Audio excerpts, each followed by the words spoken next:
एक शहर में रघुवीर अपनी पत्नी सुनीता, बेटी साक्षी और बेटे रोहन के साथ रहता है। वो शहर में ठेला लगाकर मोमोज बेचता है।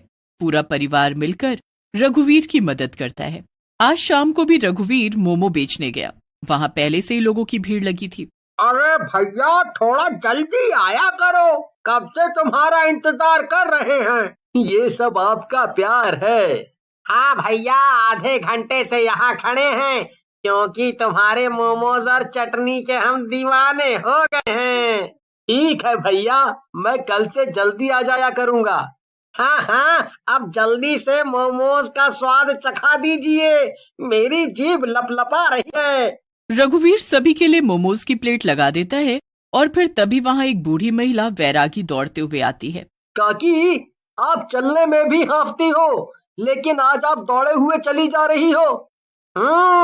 क्या हुआ काकी, आज कहीं भंडारा है क्या? नहीं, भंडारा नहीं है, लेकिन अगर सब कुछ ठीक नहीं हुआ तो यहाँ एक बड़ी समस्या हो जाएगी। हाँ, सब मरेंगे, सब मरेंगे, यहाँ कोई नहीं बचेगा, सब मर जाएंगे। वैरागी ऐसे कहते हुए वहां से आगे बढ़ गई। सभी लोग हैरान रह गए। किसी को कुछ समझ नहीं आया। लगता है बेचारी का बुढ़ापे में दिमाग चल गया है। हाँ, तभी ऐसी ऐसी बातें कर रही हैं। तब तक रघुवीर के ठेले पर दूसरे लोग भी मोमोज खाने आ गए। रघुवीर मोमोज की प्लेट लगाकर उसको दे ही रहा था कि तभी उसकी प्लेट से मोमोज गायब हो गए। ये देखकर रघुवीर को बहुत हैरानी हुई। सभी के होश उड़ गए। हैं? मोमोज कहाँ गए? ये कैसे संभव है? मैंने प्लेट में मोमोज रखे थे, लेकिन ये कैसे खाली हो गया? अरे भैया, आपको भ्रम हो सकता है, ज्यादा भीड़ की वजह से आप भूल गए होंगे। ऐसा नहीं है, लेकिन मैं फिर भी दोबारा प्लेट लगा देता हूँ। रघुवीर ने एक और प्लेट लगाई, लेकिन जैसे ही रघुवीर प्लेट में मोमोज रखता था, प्लेट से मोमोज गायब हो जाता था। इस बार सभी ने ऐसा होते हुए देख लिया। तभी वहां बिरजू आ गया। क्या बात है रघुवीर, तूने मोमोज के साथ जादू दिखाना भी शुरू कर दिया है क्या? यहाँ जान आफत में आई है और तुझे मजाक सूझ रहा है। मैंने सब कुछ देख लिया है और तेरे मोमोज गायब होकर कहाँ गए हैं मैंने ये भी देख लिया है।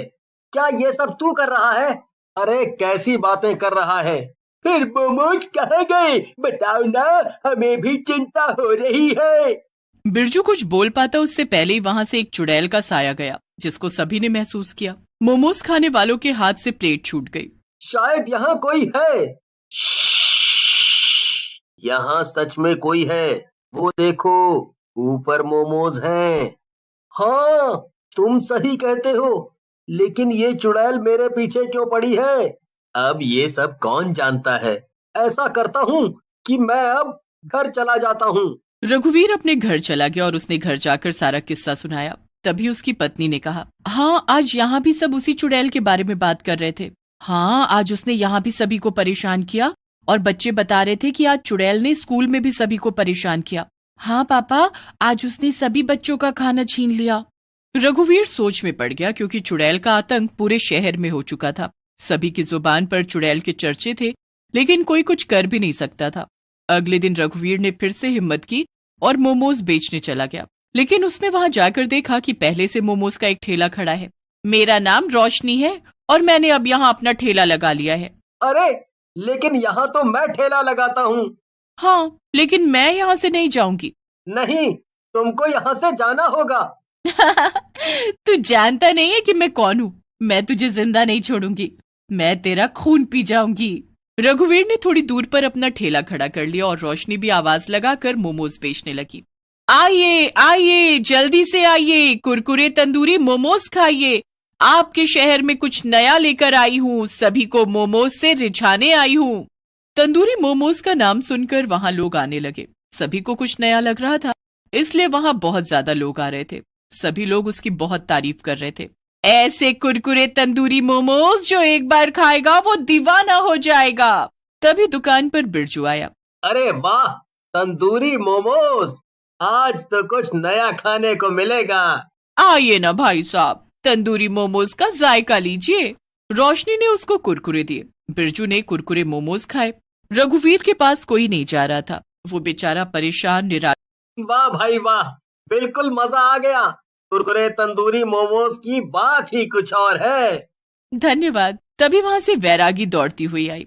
सब मारे जाएंगे, सब मारे जाएंगे, कोई जिंदा नहीं बचेगा। क्या हुआ काकी, आपकी तबीयत ठीक है ना? आप कुछ भी बोलती रहती हो। मैं सही बोल रही हूँ, यहाँ सब मारे जाएंगे, समय रहते सुधर जाओ। काकी आप जाइए, यहाँ आपका कोई काम नहीं है। आप बेवजह ही कुछ भी अफवाह फैलाते हुए घूम रही हैं। मेरी अफवाह को एक दिन तुम याद करोगे कि मैंने सभी को सही सलाह दी थी। वैरागी काकी चुपचाप यहाँ से चली जाओ, वरना तुम्हें कुछ याद कर लेना चाहिए। मुझे सब कुछ याद है, मैं इसीलिए बाकी सभी को बता रही हूँ। लेकिन ध्यान रखना, तुम्हारा ये ठेला ज्यादा दिन नहीं चलेगा, मैं तुम्हें बता रही हूँ। वैरागी कुछ बताना चाहती थी, लेकिन किसी ने भी उसकी बात ध्यान से नहीं सुनी। वो वहां से चली गई। रघुवीर बहुत परेशान हो गया। उसके पास कोई ग्राहक नहीं आ रहा था। अब मेरा काम कैसे चलेगा?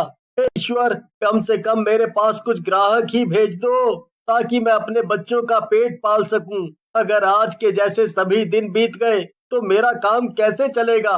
मुझे कल भी उस चुड़ैल की वजह से काम छोड़कर जाना पड़ेगा। रघुवीर ने शाम तक इंतजार किया, लेकिन कोई भी उसके पास नहीं आया।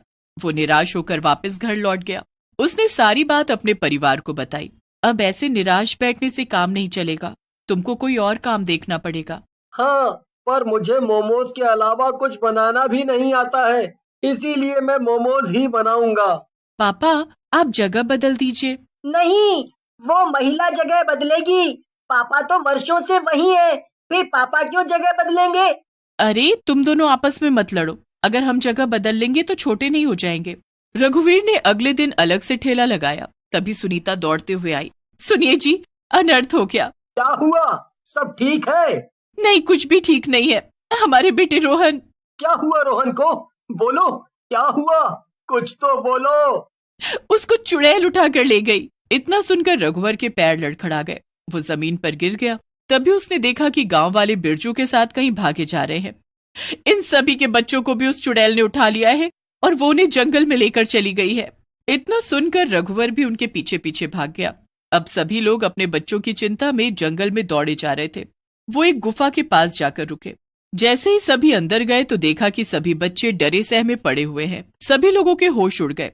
वो अपने बच्चों के पास जाने के लिए जैसे ही आगे बढ़े, रुको, कोई अंदर नहीं आएगा, वरना तुम भी मारे जाओगे। तंदूरी मोमोज वाली चुड़ैल है? हाँ, मैं ही हूँ, तंदूरी मोमोज वाली चुड़ैल। मुझे बच्चों से नफरत है, मैं सभी को मार दूंगी। जो भी बच्चा मेरे पास तंदूरी मोमोज खाने आएगा मैं उसको मार दूंगी। मैं तुम सबको भी मार दूंगी। तुमने सभी बच्चों को कैद क्यों किया है? दुश्मनी है, मेरी इन सभी बच्चों से दुश्मनी है। तुम यहाँ से चले जाओ, वरना मैं तुम्हें। इतना सुनकर चुड़ैल को बहुत गुस्सा आ गया।